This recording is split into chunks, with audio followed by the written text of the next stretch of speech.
Welcome to Realms Unknown, a science fiction and fantasy podcast brought to you by The Bugle. The permafrost bled. For 10,000 years it had held its secrets in an ice-iron silence, but now under the bleeding eye of an Arctic sun the surface split like old bone. Vasily Petrovich, frozen eyelashes, his breath splintering in the monstrously sub-zero air, Moro's cold pressing on his shoulders like retribution, knelt at the edge of the fracture. His knife scraped away hoarfrost, revealing not the expected mammoth tusk, but a manhole. Black as a starless winter night it sat at the corner of his eye, drawing the mind like a midnight shot of vodka. The metal, if it was metal, drank the light. Vasily's shadow stretched unnaturally around it.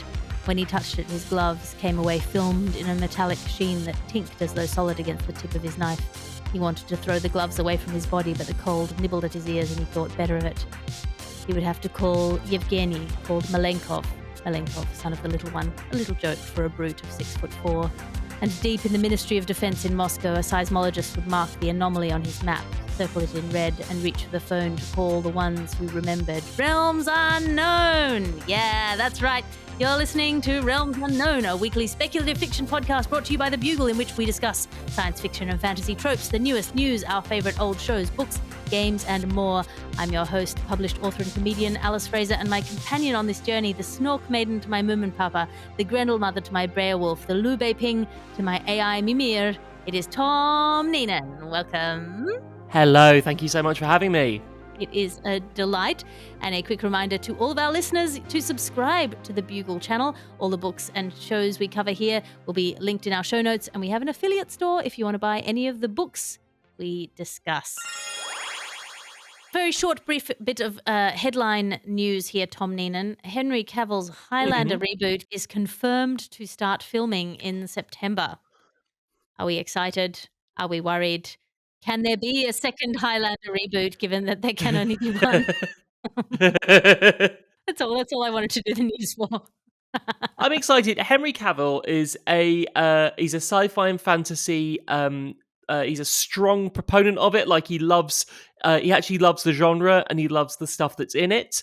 And I think he seems to at least enter every project with a real conviction that he has sort of faith in the project.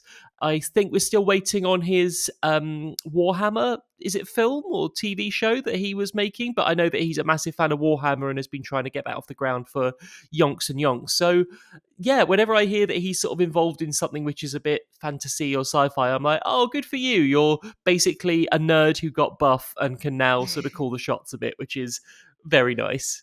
First of all, I'm always surprised that people are surprised when nerds get buff, because getting buff is such a science now. You know, it's all about titrating like little bit. You have to wake up at 4 o'clock in the morning and drink a chicken and broccoli shake, and then you weigh everything out, and then you have to, exactly measure the amount of illegal steroids you're sticking in your thigh. It's actually a very spreadsheet-based life. If only people could agree on how many days there were in a week. Sorry, that is a deep cut to the internet. I'm sorry. There was a very big argument on a forum once about how many days there were in a week for the purposes of training. Maybe I need to reframe the way I think about working out in terms of, just make it, it's like train spotting. It's just numbers and stats, and just in between there's a bit of sweating, but just ignore that and get on with it. Well, yeah, if you're focused enough on, all of the little statistics and the box that you're going to fill in on your spreadsheet, imagine. Exactly. Surely there's a Doctor Who episode about getting buff. Well, there is one about losing weight.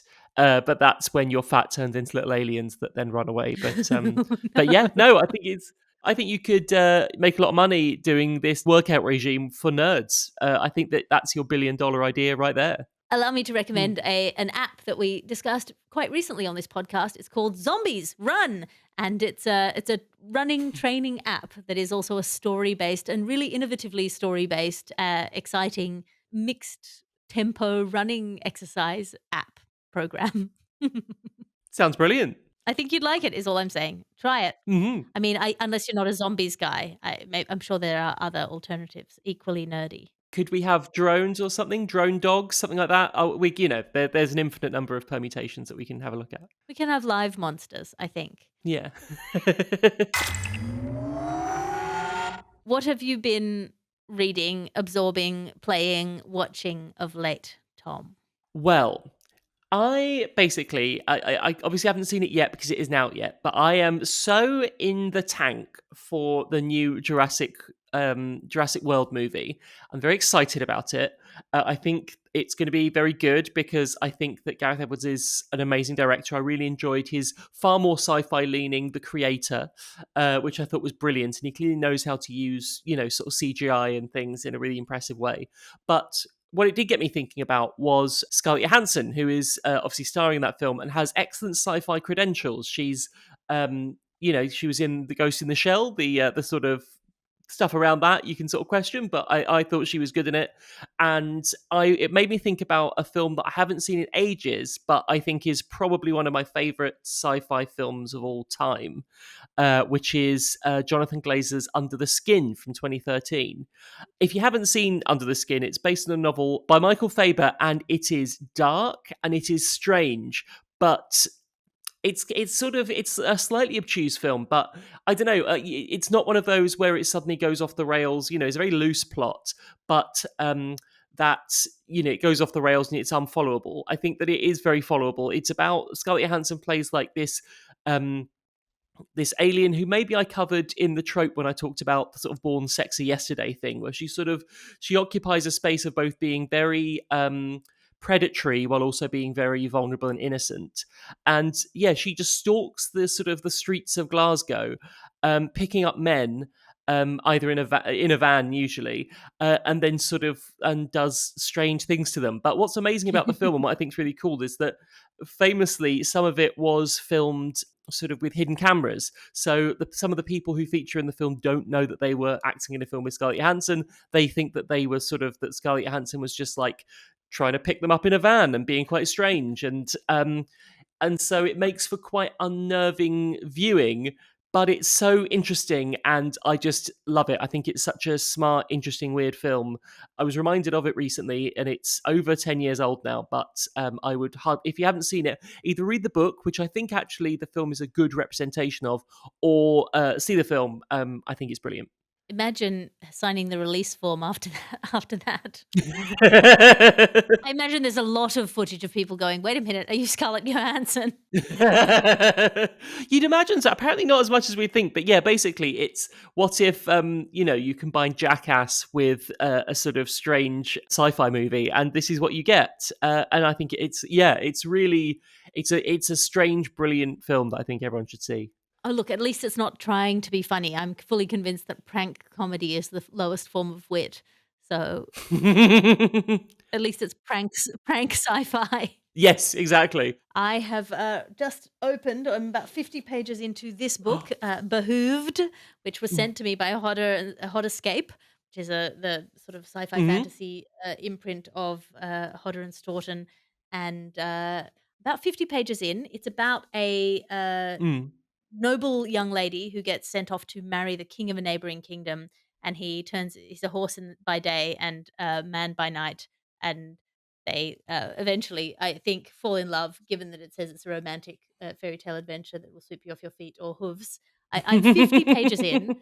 I am delighted that somebody Mm. has sent me a book because of Realms Unknown. Someone has Mhm. sent me free books to read just in case. This Ah. is the dream, a terrifying dream. I like it so far. It's sort of identity first a little bit in that kind of it's very clearly putting Mm. its hoof down in the name of representation. The heroine has a chronic illness, and there's quite a few, like very early in the Right. first few pages, mentioned that you have this kind of fairly open. The reason they don't marry her older sister off is because her older sister is only attracted to women, and so they wouldn't marry her off to a king of a neighboring kingdom. And it feels very odd to me that you have this mix of kind of mores where you have people who are perfectly happy to marry their daughters off, unwilling to a stranger, but Mm. also like very cool about sexuality. Like, Yes. that seems like an odd mix and a peculiarly modern mix in fantasy. I'm totally fine with it because fantasy can be sort of whatever you want, but it always makes me super interested in reading a kind of a spin-off book that tells you the history and all of the weird kind of historical events that led us to a place where you have a noble family who are perfectly happy to marry their daughter off to a stranger, but are also super cool with, sexuality as kind of a something that could play into that. Like, it doesn't matter that the younger daughter has never met this guy and might not be attracted to him, but actually we've got to respect people's. So that, like, I love that as a kind of, I want to know the history of where that came from. But yeah, I'm 50 pages in so far. It's a rollicking good read. I cannot wait to find out more about these characters. It's certainly comforting when I just think about all these times that people have, you can create, and in a fantasy realm, you sort of go, right, this is a world I want to be in and I want to write stories about it. And it seems like a lot of people, their first thing is like, okay, so obviously there's racism. And you're like, okay, is that the first thing that you've jumped on? When you can just create a world where anything is possible. So it's really interesting to have, like you say, a situation where queer identities are respected and disabilities are kind of are treated respectfully and things, because it's a sci-fi fantasy world. And I don't know why all sci-fi fantasy worlds are like, what are the worst things in humanity, let's just make it all about that kind of thing. So that's comforting. Who wrote it, Alice? That is by M. Stevenson, and it's called Behooved. Nice. So yeah, like I said, 50 pages in, and I know what I'm going to be reading for the rest of the night when I should be sleeping. And that brings us to your ad section. Your ad section now, because you can't be what you can't buy. And this episode of the podcast is brought to you by the Berlin Kinderfabrik Rent-A-Kid. Are you short a useful child? Berlin Kinderfabrik has just the vat-grown child clone for you. Ideal for guilt-tripping holidays, avoiding military drafts, or VIP airport lines. Now with 6 customizable 100% child skins to optimize your utility kid. Starving orphan mode, equipped with puppy eyes and a cough. Prodigy mode, which recites Kafka in public spaces or can win a chess match against an old parkman on request. And 4 more. Warning, extended rentals may provoke genuine mutual love and attachment, or a sudden terrifying sentience expansion of becoming a real human on the part of the owner. This episode of the podcast is brought to you by the Rio de Janeiro Chrono Cartel, Time Loan Shark. Borrow happiness from your future self. Need joy now? The Time Loan Shark will lend you euphoria, talent, or luck with compound interest. Example, borrow 1 hour of genius, repay 3 hours of crippling self-doubt tomorrow. Warning, defaulters may experience spontaneous aging, unplanned childbirth, or horrifyingly, sometimes both. And this episode of the podcast is brought to you by Neural Lubricant for when your synapses squeak. Are you tired of sluggish thoughts, annoyed by mental friction? Apply Neural Lubricant patented nanogel or half a glass of water directly to cerebral cortex via nasal spray. Reduces thinking fatigue by 78% and prevents existential dread buildup. May cause spontaneous fluency in dead languages not for use with alcohol or quantum computers. And if you're in Australia, come see my book launch. I will be in Sydney on the 27th of June at Glee Books, which is the first place I ever went to a book launch when I was a child. So it's a weird thrill to me. I don't know if it's the cool place to go to a book launch now, but when they said, where do you want to do your book launch? I was like, can it be Glee Books? I'm also at the Wheeler Centre in Melbourne. So it's on the 27th, I'm at the Wheeler Centre in Melbourne. On the 28th, I'm in Sydney at Glee Books. On the 29th, I'm at Good Chat in Brisbane. And then the 4th and 5th of July, I'm in Perth and Adelaide. You can find all the details on my website, alicefraser.com. And the show is called A Passion for Passion. And it's about the book, A Passion for Passion. I'm gesturing. If you're not watching this on YouTube, you're just listening to this in your ear holes. I'm gesturing to the book that is casually splayed behind me. It's like it's a forced perspective thing, and you're like a butler, and you have a tray of your books, and you're just you're offering them up there. My teeny tiny books.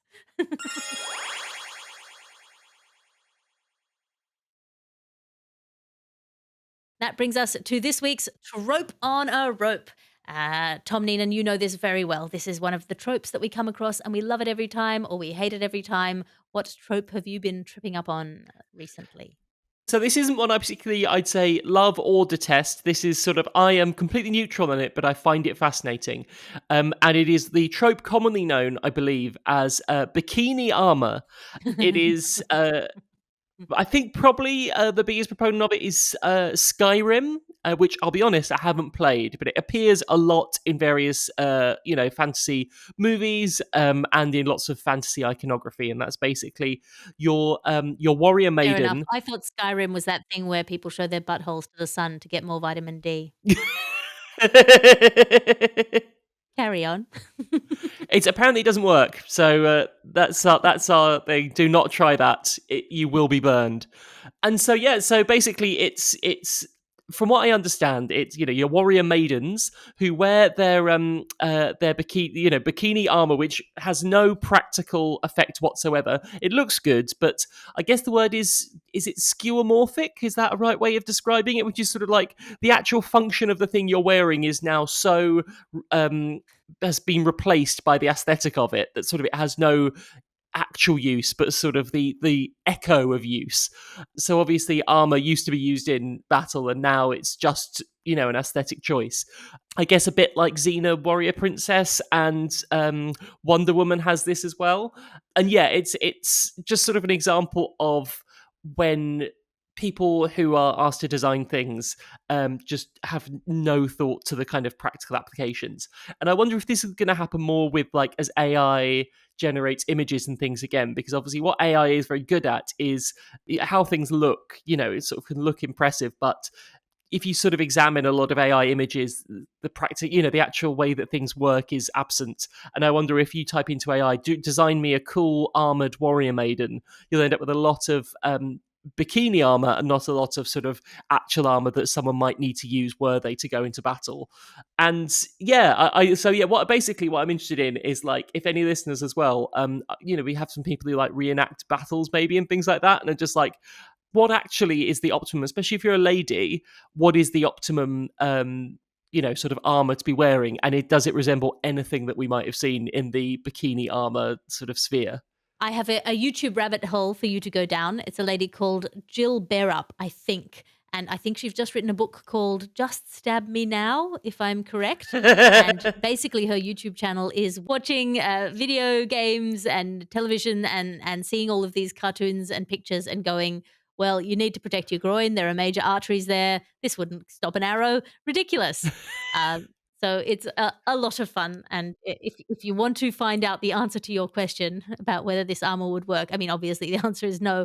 But I think my trope on a rope for this week, inspired by your trope on a rope, I was going to do a different one. I'll save it for next week. The one I am bothered by in terms of warrior maidens is the thing where they choke a man out with their vagina. You know what I mean? Like they do a sort of a sexy leap where they turn themselves upside down into a handstand position, clamp their thighs around a man's neck, and then sort of fling him to the ground in defiance of all physics. But it's sort of the sexy way to beat someone, the premise being that a woman's thighs are stronger than a man's neck, but also like no one's that hold still while you're like, oi, oi, let me just let me just choke you out with my crotch. That's not how it works. And you get a nasty bite. It's a weird signature move. Famke Janssen, obviously in Goldeneye, is probably one of the most famous example of someone using that particular dispatch technique. And it is, yeah, you're absolutely right. It is questionable at best. Yes, but at least she sort of sneaked up on them. You know what I mean? Generally, she'd sort of lure them into her trap rather than leaping onto them. It's the kind of ambitious leaping, the physics of the leap with the, implicit wire work that really bothers me. And that brings us to the subgenre deep dive of this week. The subgenre deep dive is science fiction and fantasy works in translation. Now, I am very fascinated by the process of translation, and I think in science fiction and fantasy, it is even more kind of fascinating to me. My mum taught herself Russian and Mandarin in order to be able to read poetry in the original, specifically Osip Mandelstam and some of the Ming Dynasty poets. But Wow. a good translation yeah, my mum was real smart. A good translation preserves something of the flavor and the cultural specificity of the voice of the original while making the whole thing available to a broader audience in different languages. Now, obviously, early translations come from early texts, things like the Odyssey, the Iliad. I really recommend reading Maria Dahvana Headley's recent Beowulf translation that begins "Bros," which is so much fun. The previous translation of Beowulf that I'd read was Seamus Heaney's, which is obviously really sort of visceral and the way that Seamus Heaney wrote poetry. He wrote this verse translation to sort of echo the epic poetry nature of it, and it's very kind of tactile. But I think Maria Dahvana's Headley's sort of deliberately dialed up the feminism and deliberately dialed up the slang, and it's really accessible and also a lot of fun. She sort of explains all the choices that she's made. Hmm. The earliest translated fantasy work that I ever read probably was Asterix and Obelix, and I think truly as a work of translation, the names in that are genius. The dog Mm. has been changed from Idefix to Dogmatix. So Idefix was the original dog name, and that's been translated to Mhm. English as Dogmatix. Is that not a genius translation? I think that is magnificent. That is clever. Of course, most anime has been originally done in Japanese, and then there's a big debate regarding whether it's better to have it dubbed into the local language or delivered by the original voice actors with the subtitles. Makes a big difference to accessibility to dub it, especially for children. A Mhm. lot of these animes are for children. Of course, I reached out, as I always do each week. If you want to follow us at Realms Unknown on Blue Sky or follow me on my Patreon, we announce the deep dive beforehand. So if you want a further reading list after the ones that Tom and I recommend, if this is your thing, there's just incredible numbers of brilliant recommendations over in the comments section at my Patreon and over in the replies to our weekly post on Blue Sky. I'm going to start with Stanislav Lem, which is translated, I read it translated into English from Polish. But in the Siberiad, a robot is given the task to write a very strict form of poem, which would have been an incredible challenge to the translator. So that's really fun to me. Tom, have you got any works that you enjoy in translation? So I am conflicted about this because I find it so frustrating because, and I know that translation is such a difficult process, but I'm always worrying about what I'm missing out on, about the words and the things that can't be replicated as well as they can. And once again, I know that, accurate or impressive translation is like an art form in itself. So I tend to sort of steer clear of it when I'm reading like sci-fi stuff. The best, annoyingly, the my favorite novel that I read that was translated was a novel called The Melting by Lee Spitt, which is not in any way a sci-fi fantasy and is very grim, but is I absolutely adored. And that was, I thought, translated absolutely stunningly.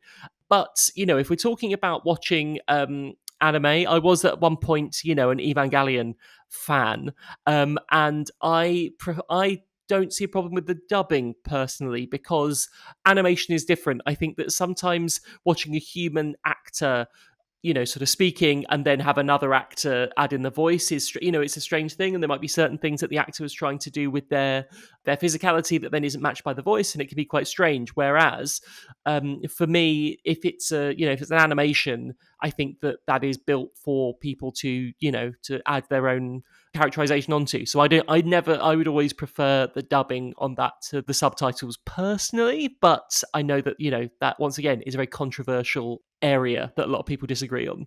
Well, of course, there's that next Netflix show, Dark, that brilliant time travel German show, which is Mm. just brilliant. And I watch that in German with the subtitles. But then I even watch English shows with the subtitles because I like to watch the script because I'm a big nerd. I like to Interesting. watch the writing, and it always makes me laugh when they describe the music as, creepy music or whatever. Yeah. But also it helps to counteract the current sound Mm. design problem where everything sounds like Also, it's very helpful just because it really locks in people's names. So I find that when I'm watching a TV show with subtitles that has a lot of characters, you have a better knowledge of like, oh, okay, that's that person and that's their name because you see it written down, which is always helpful. I follow a plot a lot better when it's subtitled. I'll tell you what I think is a good translation as somebody who doesn't speak Russian. Sergei Lukyaneko's The Night Watch series, which is great Hmm. fantasy with a really Russian flavor to it. The way, the sort of the attitudes, the way that people relate to one another feels very foreign, Hmm. but it's translated in a way that makes it really accessible. And that's one of the things that you can sort of see the values of that society translated to make them accessible to you. Oh, And it wow. also has a really fun conceit that anyone who you see doing something strange on a street corner, anyone sort of muttering to themselves or doing some strange activities, actually holding back the darkness from the other side that's pressing through. So they're just a wizard working really hard, which I think is quite fun. Nice. What was that one called again? Sorry. That's The Night Watch by Sergei Lukyanenko. If I've Nice. pronounced that correctly, I'll give you $10. Have you got one for me before we wrap up, Tom Neenan? I do indeed, and this is one from I've reached back into the archive for this, but it's brilliant and it's strange, and it's a movie called The City of Lost Children. I don't know if you've seen this one. It's a Marc Caro movie from 1995. Yeah, and Jean-Pierre Jeunet, who is sort of as you know, sort of an incredibly visionary director, and it's odd and it's like a bit like Delicatessen, those kind of things. It is very French and sort of a precursor to it sort of exists in that Terry Gilliam world, but in a definitely sort of French sort of oeuvre. And yeah, it's very weird, but if you like that kind of thing, then I'd really recommend it. I mean, that sounds amazing to me. Mhm. And that brings us to the end of our subgenre deep dive. If there can ever be the end of this deep dive that goes down to the chasms of the earth, if you want more of these kind of recommendations, we just have so many great people over on the Patreon, over on Blue Sky, who are giving recommendations for free. For free. So, if this is a reading list you want to plunge yourself into, head over there and either subscribe or sign up.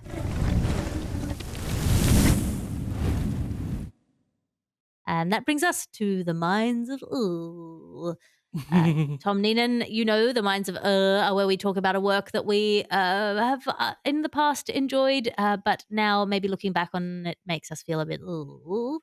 Uh, what Hmm. what is your Minds of for today? So I kind of pitch this basically as fake socialism in everything, which is maybe it's disingenuous to say fake, but basically we are fed an awful lot of media where basically the outcome of which seems to suggest that hasn't we come in at the end of something where capitalism has gone way too far, and you sort of think it's all very well giving people lots of media like that but when we know that the companies and the studios and things would hate it were the inverse to be true and things to be sort of shared out more. There is a film, I think, is it called Elysium, which is a Matt Damon film. Matt Damon. Matt Damon. And it's sort of one of the most sort of obvious things. I think he's got a big metal arm, and there's a thing where basically it's about sort of healthcare in America taken to the nth degree. So I think people live in the earth is all horrible and only poor people can live there, and there's like this dome or this sort of city that's very beautiful that's obviously above everything else. And it's from memory anyway, I'm sort of grasping here a bit, but it's quite heavy handed, but it's very much saying two-tiered everything, because there are those who can afford to pay and those who can't. And I think it's really interesting, but then it's just frustrating to see a lot of things that basically criticize the current moment, via showing basically what the most extreme example of this is, even though we're sort of living in one of the most extreme examples in terms of like what the US and the healthcare system. Well, I mean, Elysium, they filmed in the existing favelas, right? I think in Rio. They didn't build a set for it. They just were like, oh, imagine the worst. Well, there you go. And it's like, yeah, imagine that. You're like, oh, what are they filming? It's like, oh, it's a dystopia, but they're changing nothing, and it's just set where I live now. Yes, we're going to wheel in these actors in air-conditioned trailers. Yes, exactly. We'll pay them $1 million to sit in your neighborhood and pretend it's the worst place they can imagine. Yeah. And so it's so I think what I just find frustrating is that we're constantly, Hollywood especially, constantly presents us with this, whoa, this is a bad situation, right? Aren't we clever for pointing it out? What they would very rarely do, I think, is actually show a film where set in any kind of, I know utopia doesn't exist, but anything where like maybe socialized healthcare or maybe, some form of wealth distribution has happened and things work out better for everyone, and then, build your plot off that. It's always just, what if capitalism but worse?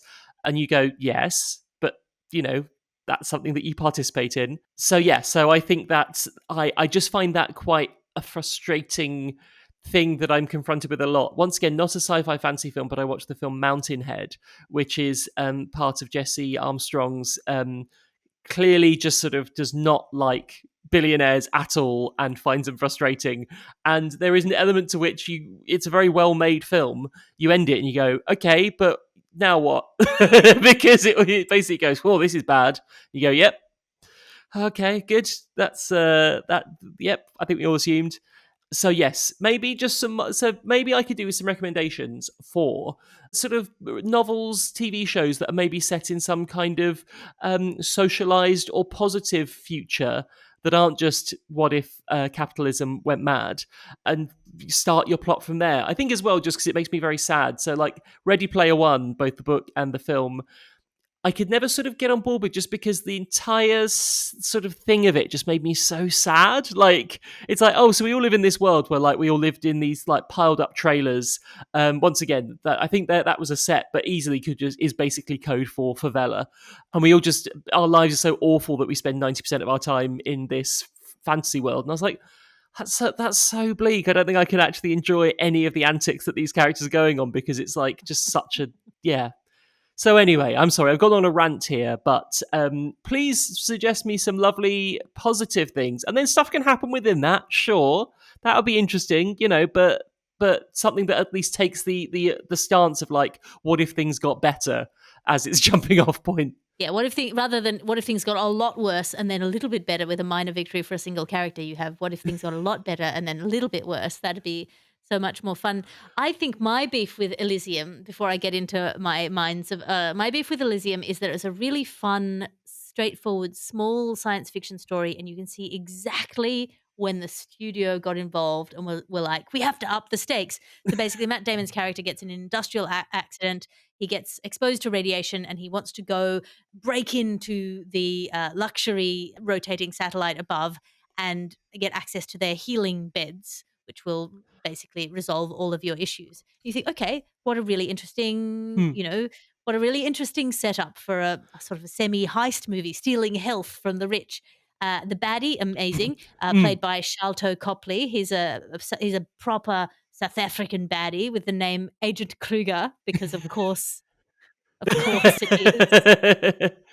He Nice. just says, "You little fucker, I'm gonna take your fucking head off." That's his whole character. He's a great, very sinister, evil guy.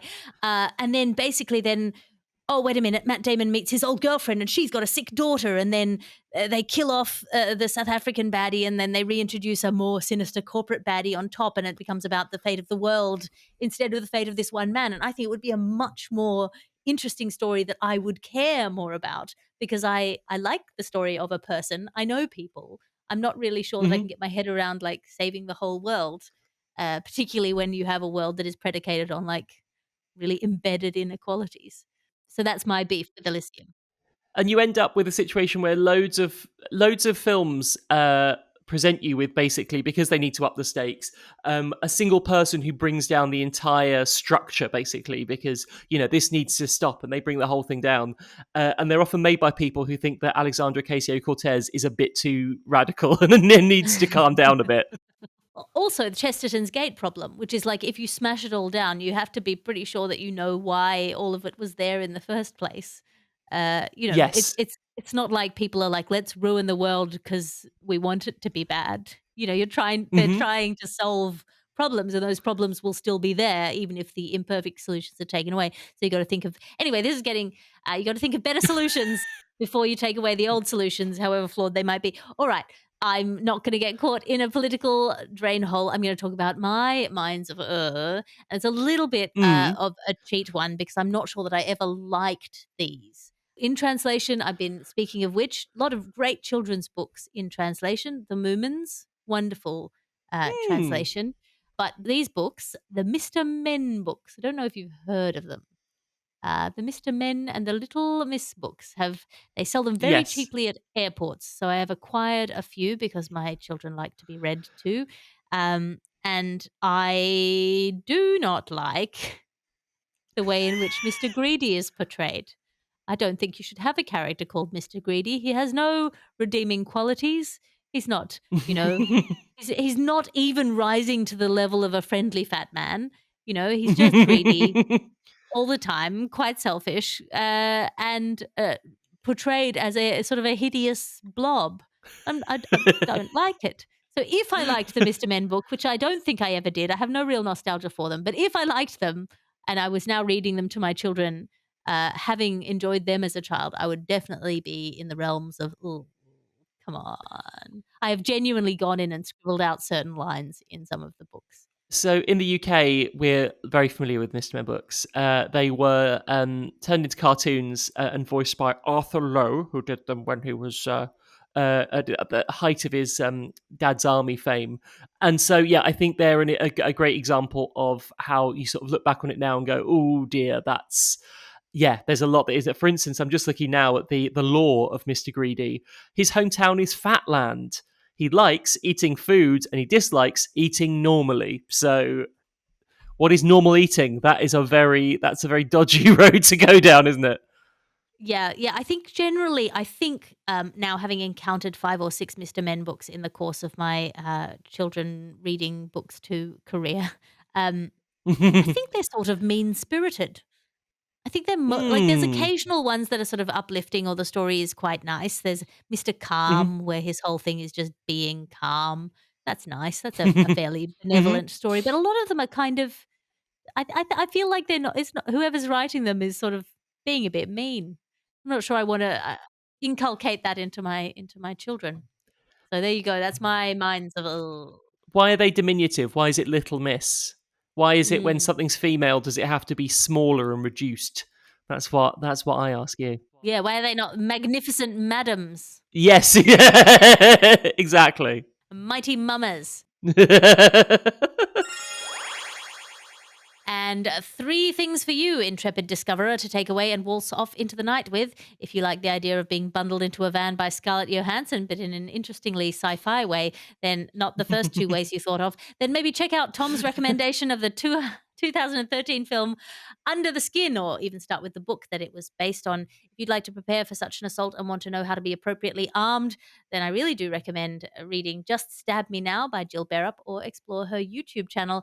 And to see if anything has been lost in translation from classic fiction, try Stanislaw Lem, translated from the Polish, particularly the Siberiad, in which a robot is given the task of writing a very strict format of poem.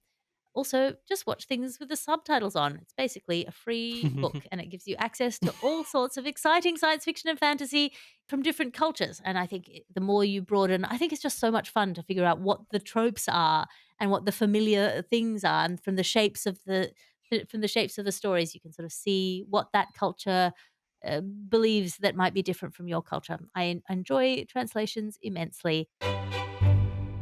All right, that brings us to the end of this week's episode of Realms Unknown. A reminder to subscribe to the Bugle channel. If you would like to subscribe, the whole family of Bugle shows is over there. Go to thebuglepodcast.com, and all of the books we cover here are in our affiliate store. There's a link in the show notes. We get a little bit of a piece of that, I think, if you buy a book that you have enjoyed the sound of through that link in the show notes below. Tom Neenan, have you got anything to plug? I don't think I've plugged this before, and it's ridiculous that I haven't, because it sort of fits into the thing of this whole oeuvre, and that is I wrote an episode of, or maybe I have recommended it, but I'll do it again because I'm very proud of it. I wrote an episode of an Audible sitcom / thriller / comedy called Zeros, which stars Patterson Joseph. And I was very proud to be involved in that. It's the brainchild of David Reed, and it's got an amazing cast, and it's available via Audible.